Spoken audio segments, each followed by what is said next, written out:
Alliance Assurance, partenaire de l'invité du direct. Alliance Assurance, avançons en toute confiance.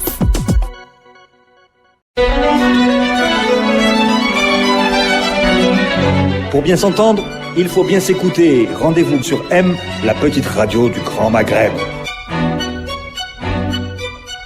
Amis auditeurs de Radio M, bonjour. L'invité du direct a le grand plaisir d'accueillir aujourd'hui Monsieur Philippe Moudina, qui est le directeur du bureau d'Alger de l'agence polonaise d'investissement.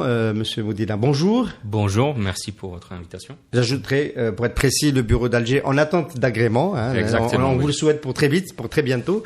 Il y a de grandes traditions de coopération entre l'Algérie et la Pologne, donc il n'y a aucune raison que cela traîne. Alors, votre présence ici, c'est en rapport avec le colloque qui s'est tenu hier à l'organisation du Cercle d'action et de réflexion autour de l'entreprise, CARE, sur l'économie dans les transitions politiques, qui s'est tenu donc à l'hôtel Sofitel. Et on a traité de 3 cas, celui de la Pologne, celui de la Hongrie et celui de la République tchèque. Exactement.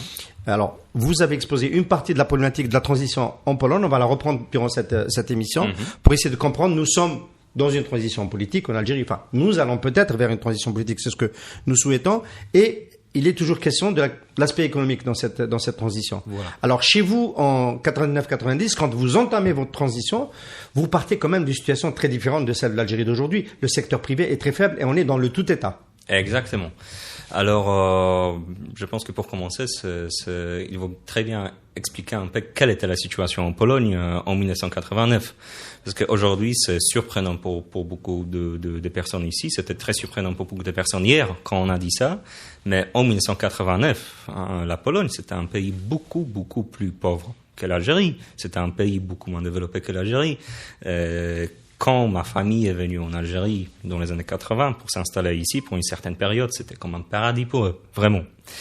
La situation en Pologne en 89 était très difficile. C'était une économie qui était régie entièrement par l'État, où tout était étatique. Ça veut dire même le petit kiosque de coin, même le petit fleuriste de coin, c'était toute la propriété du gouvernement. Les réserves d'échange étaient presque inexistantes. Nos exportations étaient presque inexistantes. On exportait 12 milliards de dollars, j'avais noté hier. Oui, je pense que c'était 12 milliards de dollars, ou 19 milliards de dollars. Dans un pire moment, c'était 19 milliards de dollars.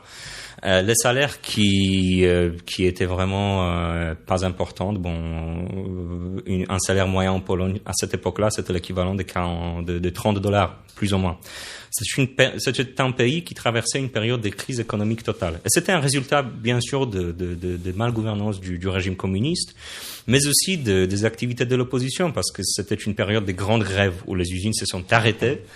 On ne produisait plus, les exportations ne sortaient pas du pays, il n'y avait pas de produits dans les magasins, on faisait la queue pendant 5 heures pour acheter un peu de viande. C'était une forme de désobéissance civile, peut-être? C'était une forme de désobéissance civile, exactement. Et donc, on est arrivé à un moment, en 1989, surtout juin 1989, le mois des premières élections libres en Pologne, on était arrivé à un moment où on n'avait pas vraiment un choix. C'était évident pour les régimes communistes et pour l'opposition et pour la société civile qu'il faut entrer dans une période de transition, qu'il faut que cette transition soit radicale.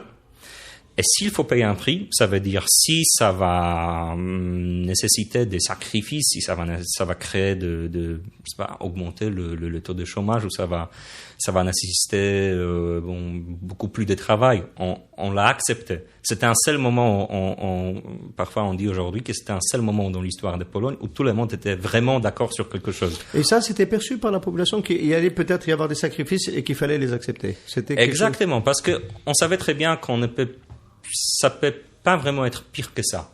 On est arrivé au sommet d'une crise, et maintenant la situation ne peut que s'améliorer, vraiment. Les premiers gouvernements démocratiques qui étaient élus en Pologne en 1989, après la chute du régime communiste, il a dit d'une façon très ouverte, voilà notre programme, on va faire ça, on va libéraliser l'économie, on va privatiser des entreprises, on va faire ça, ça et ça. Et puis, il y aura des résultats, il y aura un prix à payer. On aura une hyperinflation pendant une année ou 2 années, on aura un taux de chômage... plus de 200%. Exactement, en 90, plus de 200%, en 91, plus de 500%. Mais c'était quelque chose qui était, je dirais, contrôlé. On savait au début que ça allait se passer comme ça. On avait un taux de chômage qui a augmenté, qui a atteint le niveau de 20% à un certain moment en 2003, mais qui est maintenant à un niveau beaucoup plus bas, beaucoup moins élevé. 5%, ça ressemble un peu aux États-Unis. 5%, et dans d'autres pays qui se sont présentés hier, comme la République tchèque ou l'Hongrie, la République tchèque n'a jamais dépassé, dans leur modèle de transition, n'a jamais dépassé le taux de chômage de 3%, mais ils ont opté pour une transition un peu plus graduelle, un peu plus progressive, et chez nous, en Pologne, c'était la thérapie de choc. C'est ça qu'on appelait la thérapie de choc. On a fait beaucoup très vite, on a accepté les prix, mais après, dès l'année 1992, ça a commencé à améliorer très très vite, et maintenant, ce qu'on a observé pendant les 25 années précédentes, c'est vraiment un petit miracle économique, on peut dire ça. Je confirme, j'ai eu le plaisir et l'honneur de faire une visite d'études en Pologne en 2001. C'était déjà, ça ressemblait déjà à un miracle économique. On pouvait comparer parce que chez nous, on a fait des réformes en 89-90 en Algérie, des réformes de marché. On passait d'une économie un peu semblable à la vôtre, peut-être un peu moins étatisée quand même, vers une économie de marché et ça avait coincé. Évidemment, il y avait eu la guerre civile au milieu. Et en 2001, il y avait une nette différence. La principale différence que j'avais notée, c'était le stock des IDE qui était très important déjà en Pologne, 50 milliards en cumul. De dollars. Est-ce que vous diriez que c'était ça, la locomotive de la modernisation de la Pologne? Le capital étranger? Le capital étranger, oui, c'était une des locomotives sans doute. Parce que au départ de la transition, en 1989, on n'avait pas notre propre capital. Ou bien il n'était pas vraiment très important, il n'était pas du tout suffisant pour lancer la transition. On avait un grand stock de sociétés, de monopoles étatiques qui étaient complètement inefficaces, de technologies qui n'étaient pas vraiment adaptées à l'époque. Donc on n'avait pas ni de capital, ni de technologie, ni de savoir-faire. Et donc la seule source qu'on pouvait utiliser, la seule source de capital et de technologie et de savoir-faire qu'on pourrait cibler, c'était exactement le capital étranger. Et à cette époque-là, on a opté pour une option vraiment très libérale. Ça veut dire on a ouvert les portes complètement au capital étranger. On a dit on est partenaire à l'étranger, mais voilà. On a privatisé on va privatiser tous les monopoles de l'État. On va privatiser toutes les usines qui peuvent être privatisées exactement. On va vous permettre d'être 100% propriétaire de ce que vous achetez. On va vous donner des franchises fiscales, des subventions, etc., des terrains d'investissement très attractifs. Et ça s'est très bien passé. Ça veut dire, si on regarde aujourd'hui la valeur totale des idées des investissements directs étrangers qui se sont installés en Pologne pendant les 25 dernières années, c'est 180 milliards de dollars. Le capital étranger est intervenu surtout dans ce secteur qui n'était pas vraiment très développé pendant l'époque communiste. Ça veut dire d'abord le secteur des finances. On a beaucoup de banques étrangères qui sont installées en Pologne. Le secteur des grands commerces. Il n'y avait pas vraiment de supermarchés pendant l'époque communiste. Alors, les grands commerces aujourd'hui, c'est dominé par les sociétés étrangères. Le secteur automobile. La Pologne est un des plus grands fabricants de voitures, de pièces de rechange en Europe. Mais la majorité des fabricants qui sont installés là-bas, comme vous savez, les grandes marques européennes, sont effectivement les marques étrangères. Et bien sûr, aujourd'hui, on passe par une étape de réévaluation et de grandes discussions sur si c'était un bon modèle à suivre, mais si que n'est pas être vraiment, vous savez, contredit, c'est le fait qu'en 1989, on n'avait pas de choix. Et ça nous a bien servi, ça nous a permis de lancer notre transition d'une façon très vite. Les progrès qu'on a fait étaient vraiment, pour nous à l'époque, c'était miraculeux. On ne s'attendait pas à ça. Alors, Monsieur Moudina, c'est la réévaluation. J'imagine que ce qui la déclenche, c'est aussi quand on regarde les flux sortants, le retour des dividendes chez les sociétés d'investissement qui ont investi en Pologne. Et j'ai noté hier, vous nous avez dit que la part des exportations polonaises, la plus importante, est détenue par des marques étrangères, par des acteurs étrangers. Oui, on estime que c'est 60% de nos exportations qui sont générées par les sociétés avec le capital étranger. Bien sûr, vous savez, une partie des marges, ça reste en Pologne. La technologie, le savoir-faire, ça reste aussi en Pologne. Les droits de douane, les impôts qui sont payés. On a fait beaucoup pendant les dernières années pour éliminer l'évasion fiscale et ça s'est très bien passé. Alors, on peut pas dire que ça nous apporte pas de bénéfices. C'est juste que on commence à penser que peut-être on est arrivé à un moment où notre propre capital, ou nos propres entreprises et notre propre savoir-faire est suffisamment développé pour commencer à se développer d'une façon un peu plus vite, plus rapide, que la plus grande partie du marché pourrait peut-être être détenue par le capital polonais, mais c'est pas quelque chose qu'on va imposer. Alors justement, ça nous intéresse beaucoup. Est-ce que ça a amené des partis politiques à proposer d'introduire dorénavant une clause qui empêche le 100% étranger dans l'investissement des étrangers? Non, jamais. Chez nous, vous savez qu'il y a un problème, c'est 51-49. Oui, je suis bien conscient des régulations qui sont. Il n'y a pas eu ça en Pologne? Non, ça, on n'avait pas ça en Pologne. On n'a pas ça aujourd'hui. C'est presque impossible, surtout vu la régulation européenne. La Pologne, c'est un pays membre de l'Union européenne. On est obligé de suivre les régulations européennes. Les marchés européens, c'est un marché libéral, très libéral. C'est un marché ouvert. Et même nous, en Pologne, on pense que la concurrence avec les sociétés étrangères, c'est quelque chose de bénéfique pour nos sociétés domestiques. C'est le monsieur Sedlacek, qui représentait la République tchèque pendant la conférence d'hier, l'a dit d'une façon très, un des meilleurs économistes de notre région, effectivement, il a dit ça d'une façon très ouverte. L'insertion du capital étranger sur les marchés tchèques a motivé les sociétés tchèques pour augmenter leur productivité, leur compétitivité, pour développer de nouveaux produits. Et c'est exactement le même cas en Pologne. Et puis, on a des cadres qui ont été éduqués par ces sociétés étrangères, qui ont acquis le savoir-faire nécessaire, et qui lancent maintenant leurs propres entreprises, qui interviennent dans les domaines très innovants, qui apportent beaucoup de valeur ajoutée pour l'économie polonaise. Alors j'envisage pas qu'on va limiter l'accès du capital étranger sur les marchés. Ce qu'on peut bien faire, c'est limiter des subventions qu'on met à sa disposition. Parce qu'il y a des conditions très très avantageuses qui existent en Pologne. C'est ça la discussion qu'on a aujourd'hui. Mais pour le moment, c'est un régime qui est toujours sur place. Et je pense qu'on sera très très... Stock, je rappelle quand même pour mes amis auditeurs, c'est un chiffre qui fait rêver. Pour un pays qui avait à peu près le même PIB que l'Algérie en 1990, stock d'investissement étranger, 180 milliards de dollars. 180 milliards de dollars. Oui. Les exportations au niveau de 260 milliards de dollars.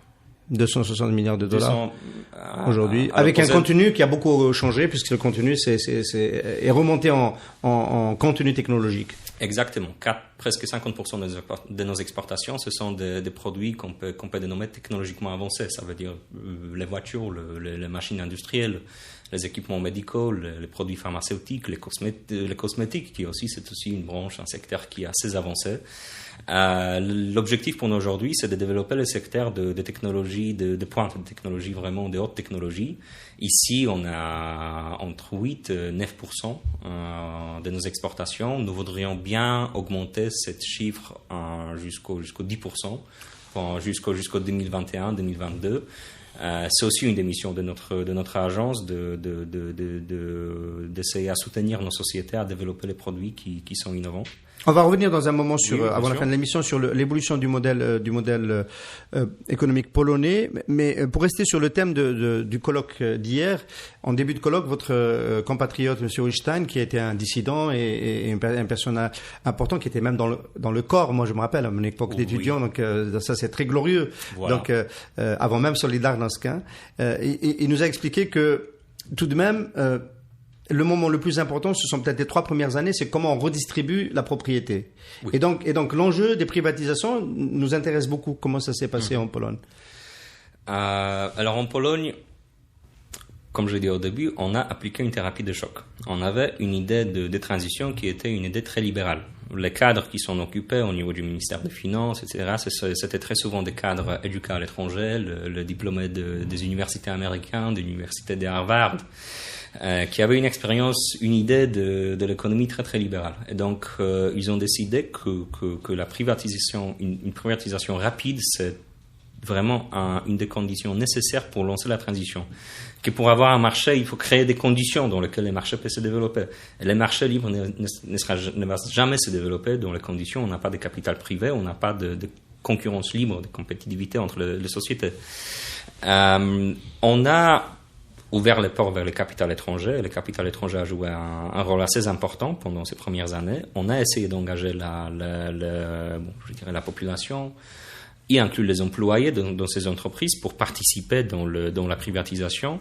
Pour les entreprises plus petites, c'était même un certain succès. Des petites entreprises comme les kiosques de coin ou comme les fleuristes, bien sûr, ça pourrait être privatisé en les donnant tout simplement aux concessionnaires qui existent déjà sur les régimes communistes. Mais puis on avait le problème des grandes usines étatiques, des grands monopoles. Ce qu'on va faire avec ça. Les chantiers navals de Gdansk, par exemple. Les chantiers navals de Gdansk, par exemple, ou tous les chantiers navals, ou toutes les compagnies minières qui étaient très importantes, toutes les compagnies le marché d'énergie. Les armements, qu'est-ce qu'on fait avec tout ça? Quand même, il y avait une industrie pendant l'époque communiste, on avait des grandes usines qui n'étaient pas vraiment efficaces, mais qui constituaient un certain capital. Et bien sûr, Monsieur Wilstein, hier, pendant ses interventions, il a souligné un problème qui existait, qui était repris par tous les autres intervenants de la République tchèque et de l'Hongrie. Ça veut dire, qui avait le capital au début de la période communiste? Bon, c'était très souvent les gens qui étaient liés d'une façon à l'autre au régime communiste ou qui détenaient des positions de pouvoir. Et bien sûr, un grand défi à ce moment-là, c'était d'éviter la monopolisation. La situation, on remplacerait le monopole d'État avec le monopole privé, parce que ça nous donnerait les mêmes résultats, effectivement. Et vous avez évité une oligarchie polonaise? On l'a évité, sans doute. Pas complètement, bien sûr. Il y avait des années où c'était vraiment très difficile. Il y avait bien sûr des personnes qui peut-être en bénéficiaient plus de la transition que les autres. Mais au moins, on avait toujours un débat sur ce point. Ça veut dire que c'était toujours un processus assez transparent. On savait toujours qui bénéficiait de ces privatisations. On débat aujourd'hui, même aujourd'hui, il y a toujours un débat si c'était un modèle de privatisation qui était un bon modèle, qui devait être poursuivi. Il y a des différences d'opinion. Le vôtre, c'était au plus offrant. C'était pas le vôtre, c'était au plus offrant, effectivement, c'était au plus offrant. C'était vraiment très libre. Et c'était très, très rapide. C'est vraiment très important. Il y avait des gens vraiment qui prenaient des crédits. Je sais pas, je connais une histoire d'une personne d'un citoyen polonais-canadien qui, en 1989, a pris un crédit au Canada. Il est employé dans une simple entreprise, puis il est venu en Pologne avec cet argent, il a acheté une petite usine qui produisait, je sais pas, des meubles ou quelque chose comme ça. C'était comme ça, c'était la privatisation comme ça. Et tout le monde participait. Il y avait des dizaines, des milliers de petites entreprises qui se sont installées. C'était vraiment une explosion d'entrepreneuriat privé. Parce que ça, c'est aussi quelque chose peut-être qui n'était pas mentionné avant, mais qui est vraiment très, très important si on regarde ça d'une certaine perspective temporelle. Ça veut dire, on est passé par une économie qu'on appelle parfois une économie des bazars. Ça veut dire, tout le monde qui avait même pas du capital, qui avait une idée, installait une entreprise pour poursuivre cette idée. Si c'était un échec, on établissait une autre entreprise pour poursuivre une autre idée. Il y avait des dizaines, des milliers de sociétés qui étaient installées chaque année. Ça, c'est quand même beaucoup très américain comme mind. Je dirais, il y avait beaucoup de personnes qui effectivement, qui ont réussi. C'était le seul peut-être moment dans l'histoire d'une économie des marchés, d'une économie libérale, où on peut avoir cette miracle, on peut dire, un American Dream, ça veut dire from rags to riches, ouais. de pauvreté vers la richesse. Et même aujourd'hui, si vous regardez le liste des Polonais, je sais pas, des 20 plus riches entrepreneurs polonais, il y a des personnes sur cette liste qui ont commencé comme ça. Il y a des personnes qui ont commencé par un petit magasin, un petit stand ou quelque chose, et qui ont créé des grandes entreprises innovantes qui sont déjà sur le marché aujourd'hui. Alors c'est ça aussi qui a joué un rôle. Une explosion d'initiatives privées et de l'entrepreneuriat privé qui, je dirais, remplaçait la manque de capital avec la richesse des projets, des idées, du courage qui était vraiment nécessaire à cette époque-là. Ça, c'est les moments révolutionnaires qui le permettent. Hein. C'était les moments révolutionnaires. C'est là où il y a le lien avec le politique. Le moment révolutionnaire est la foi que les choses vont aller de mieux en mieux. Voilà, Exactement. C'était une période pour les personnes avec l'initiative. Vraiment, c'était quelque chose d'important. Moi, je peux vous donner un exemple. Mon père avait, je pense, 10 entreprises qu'il a établies dans un espace de 5 années. quand quelque chose a marché, bon voilà, après quelques mois, il trouvait quelque chose de plus intéressant. C'était comme ça. Il n'est pas, je donne son exemple, parce que ce n'était pas un exemple unique, c'était un exemple qui était répandu partout. Il y avait des gens comme ça partout qui essayaient de faire quelque chose. Ouais. Il fallait rattraper le temps, parce que pendant 25 ans, 30 ans, le couvercle a été mis sur la possibilité d'investir. Pendant 45 ans de 1945 à 89, oui, à 90. Exactement, c'était un blocage complet. Donc c'était vraiment une explosion après une longue période de oui. Alors hier vous nous avez fait un peu jalouser dans la salle quand vous nous avez affiché les bons en avant de l'économie polonaise sur les 30 dernières années, et il y a des personnes dans la salle, dans le débat, qui ont rappelé le rôle de l'Europe pour dire vous avez eu l'Europe. Il y en a même qui ont dit c'est l'Allemagne qui vous a beaucoup traîné vers l'avant comme locomotive, notamment par les investissements directs étrangers. Est-ce que finalement vous diriez que quand même, en vous obligeant à vous mettre au standard européen pour intégrer l'Europe, c'était un consensus polonais, à l'intérieur de la diversité politique de la Pologne, tout le monde était d'accord pour aller dans l'Union européenne. Est-ce que vous diriez que ça a quand même joué un rôle important? Très important, sinon le plus important peut-être. Vous savez, même en Pologne, après la transition, après ces moments idéalistiques un peu où on était tous d'accord sur quelque chose, on était tous d'accord sur la direction, on n'était pas du tout d'accord sur les moyens à appliquer. Et donc, on avait bien sûr dans Pologne, comme dans tous les autres pays, des divisions politiques, des divisions sur le plan des idées, comment gérer cette transition. Ce qui nous a permis de préserver ou bien d'organiser ce processus de transition et de préserver une certaine continuité, c'était des grands axes, ce qu'on peut appeler des grands axes politiques, qui ont été poursuivis par tous les gouvernements, les grands objectifs qui étaient acceptés par tout le monde, qui étaient évidents, et qui nécessitaient beaucoup de travail, qui allait dans un sens bien spécifique. Un des plus grands axes politiques qui organisait notre processus de transition, c'était l'accession à l'Union européenne. L'Union européenne, c'est pas facile d'accéder à l'Union européenne. C'est pas vraiment facile de devenir un pays membre.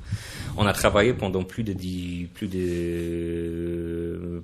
ans pour arriver à ces résultats.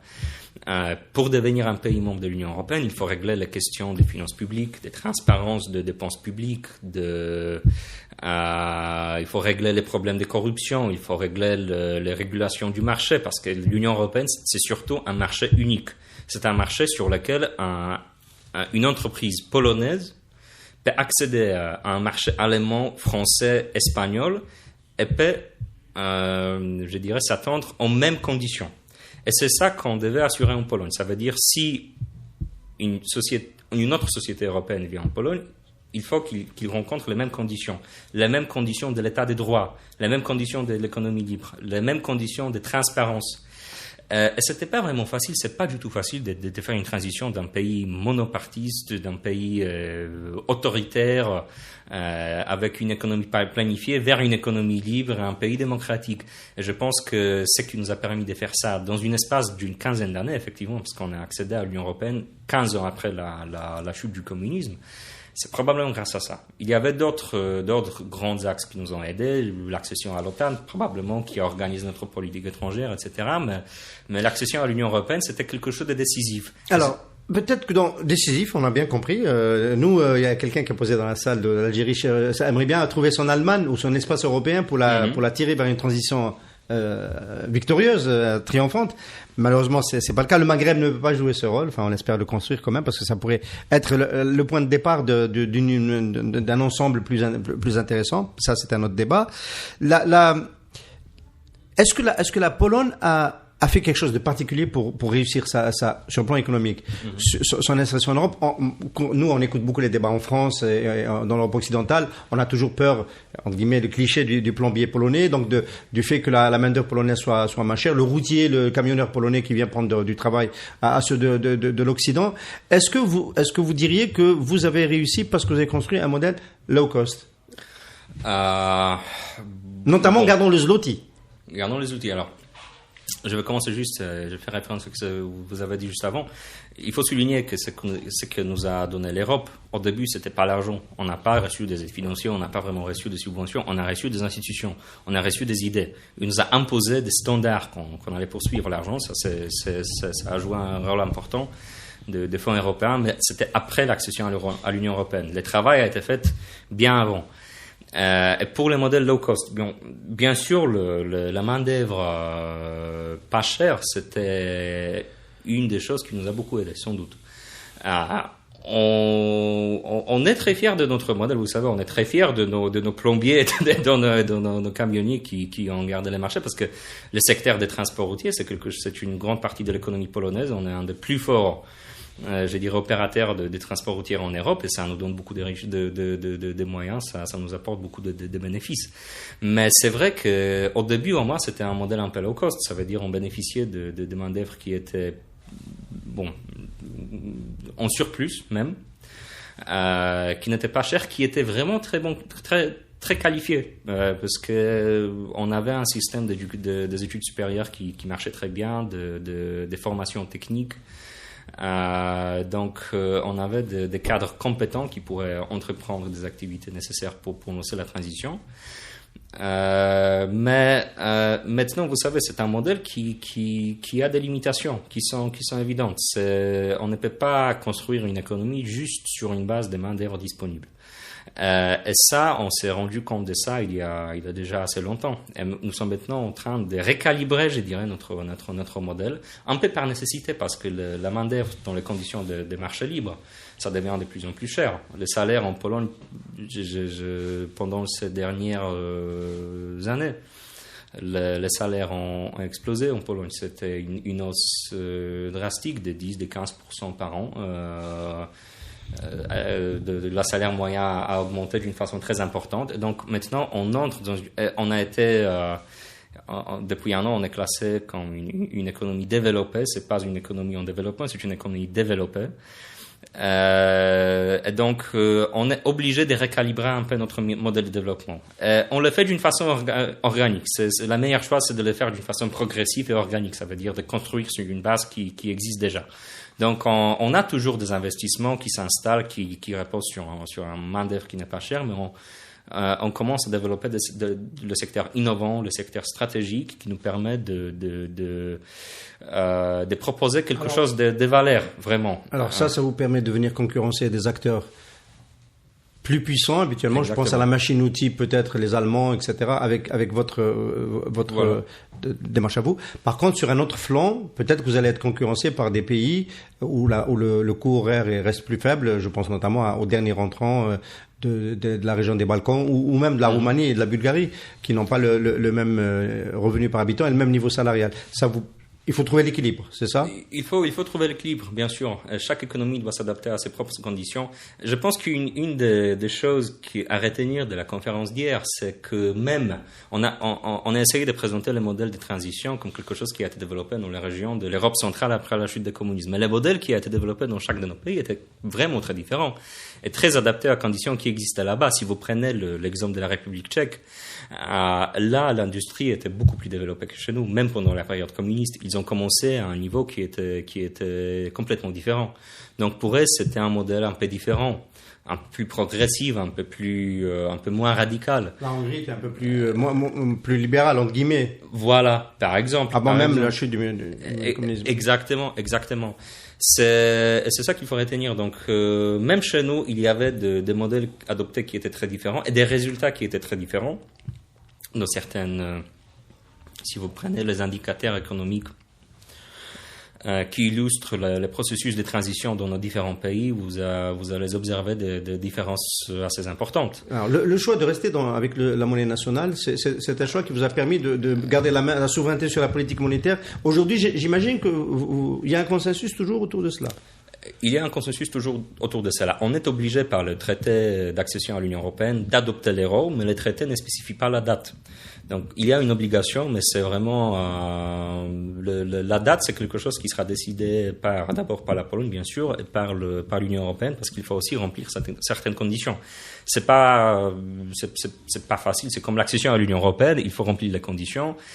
Ça prend un peu de temps. Mais chez nous, il y a un consensus, je dirais, pour le moment, que Zloty nous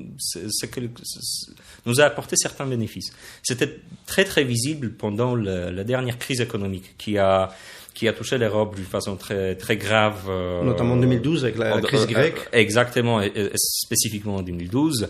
C'était la récession dans la majorité des pays, donc presque tous les pays de l'Union européenne, sauf la Pologne. La Pologne, c'était le seul pays en Europe qui a traversé la période de crise économique sans récession. On a même avec nos exportations été, je dirais, préservées, soutenues. C'était surtout à cette époque, grâce au zloty polonais, grâce à la dépréciation des zloty polonais, qui nous a permis à passer par cette période assez difficile sans beaucoup de difficultés. Et donc, c'est bien évident qu'après cette expérience-là, il y a beaucoup de personnes en Pologne, beaucoup des entrepreneurs qui disent, mais voilà, pourquoi pas rester avec quelque chose qu'on connaît, qui nous a bien servi. Mais comme je vous ai dit, on est obligé d'adopter l'euro, donc c'est pas une question de si ou non, c'est la question de la date, probablement. Alors pour en finir avec le bout du bout, parce que quelqu'un a dit qu'une transition, on l'évalue sur 30 ans voire plus. Aujourd'hui, le modèle polonais est franchement un succès. On peut pas dire le contraire, mais un succès qui peut être menacé justement par les conditions qui ont permis ce succès. On pense notamment à cette histoire du Brexit. Les liens de la Pologne économique de la Pologne avec la Grande-Bretagne sont importants. La diaspora polonaise en Grande-Bretagne est importante, et donc un des pays du continent qui peut avoir une incidence négative d'une sortie, notamment une sortie non négociée de la Grande-Bretagne de l'Union européenne, c'est la Pologne. Ça vous inquiète? La Grande-Bretagne, c'est notre deuxième partenaire commercial maintenant, je pense. Deuxième ou troisième, ça change de l'année à l'autre, mais en général... Le premier étant l'Allemagne. Le premier, c'est l'Allemagne, c'est toujours l'Allemagne. Ça va probablement rester l'Allemagne pendant une période assez longue. Mais la Grande-Bretagne représente plus ou moins 50 ou 60 milliards de dollars des échanges commerciaux. Les liens sont très étroits, je dirais, c'est très proche. Il y a un grand diaspora polonais en Grande-Bretagne. Il y a des liens sur plusieurs plans. Bon, moi, personnellement, j'ai fait mes études en Grande-Bretagne, donc c'est un pays que je connais très très bien. Et là, bien sûr, le Brexit, bon, d'abord, c'est la décision souveraine de la Grande-Bretagne. Pour nous, c'est la question de s'y adapter. Bien sûr, c'est très important pour nous de se préparer pour ça, pour permettre à nos entreprises de naviguer cette période qui va venir. Bon, la sortie négociée, c'est bien sûr quelque chose qui sera un peu plus contrôlable. Mais on essaye de s'y préparer pour tout ce qui peut se passer, bien sûr. Et j'espère qu'on va naviguer cette période avec facilité, comme on a navigué toutes les autres périodes difficiles qu'on a traversées pendant les dernières 30 années. Alors, Philippe Miduna, on va terminer cet entretien sur les activités de l'Agence polonaise d'investissement. Vous êtes le directeur du bureau d'Alger. Les entreprises polonaises sont déjà, pour quelques-unes, présentes en Algérie. Oui. Voilà. Vous êtes aujourd'hui un dragon européen d'exportation. On a dit 230 milliards de dollars d'exportation, le dernier chiffre. L'Algérie a fait 2 milliards seulement en or hydrocarbures en 2018. Voilà, c'est nous le chiffre qu'on regarde. Le seul chiffre qu'on regarde, nous journalistes économiques, c'est or hydrocarbures, c'est juste 2 milliards de dollars. Ça reste extrêmement faible. On a besoin de connaître votre expertise. Qu'est-ce que vous exportez et est-ce que vous exportez aussi des capitaux, parce que ça peut nous intéresser aujourd'hui que la Pologne est devenue un pays développé. Est-ce que vous faites des investissements directs étrangers en Afrique? Exactement. On est en train de développer tout un programme des investissements étrangers. Et l'Afrique, c'est un des continents ciblés, bien sûr. Il y a quelques années, on a même fait des études sur les différents continents, sur les différents marchés. Et pour le continent africain, c'est le marché algérien qui a été choisi par l'administration polonaise comme un marché prioritaire, un marché avec le plus grand potentiel pour l'avenir. Et donc c'est un marché qui est très important pour nous, où nous voudrions bien sûr apporter le capital, les technologies, le savoir-faire, parce que vous savez, c'est ça qu'on a appris aussi grâce à notre transition, que bon, exporter c'est une chose, mais la valeur réelle c'est pour développer une coopération gagnant-gagnant, une coopération où on s'installe pour développer l'économie nationale avec avec la participation de nos entreprises. C'est ça qu'on essaye de faire en Afrique, bien sûr. On a déjà un réseau de bureaux bien développés en Afrique. Comme vous avez dit, nous sommes en train d'attendre l'agrément de notre bureau à Alger, dont je serai directeur. Et bon, on compte que d'ici, dans quelques mois, ça sera opérationnel. Et notre but, c'est exactement ça. Notre priorité, c'est exactement ça, d'encourager l'investissement polonais en Algérie, de rechercher d'une façon proactive les opportunités pour un investissement, les partenaires pour l'investissement. Il y a des secteurs prioritaires aussi dans les secteurs prioritaires, on a beaucoup à offrir dans le secteur agroalimentaire, transformation alimentaire, la production automobile, pièces de rechange, technologie pour voitures, technologie médicale où on est très fort, mais aussi le marché médical en général, le pharmaceutique, les cosmétiques. Il y a plusieurs secteurs où on a beaucoup à offrir. On est à la recherche des partenaires. Et je pense et je suis sûr que donner les conditions de bonnes conditions, cette coopération va se développer et va apporter beaucoup de bénéfices pour nos deux pays. J'espère. C'est tout le mal qu'on va vous souhaiter, Philippe Miduna. Je rappelle que vous avez intervenu hier dans le colloque de cercle d'action et de réflexion autour de l'économie sur les transitions économiques dans les pays de l'Est. Un exemple que les Algériens ont beaucoup apprécié pour essayer d'éclairer leur propre chemin. Merci beaucoup d'avoir été notre invité aujourd'hui. Merci, c'était un plaisir. Merci. Alliance Assurance, partenaire de l'invité du direct. Alliance Assurance, avançant en toute confiance.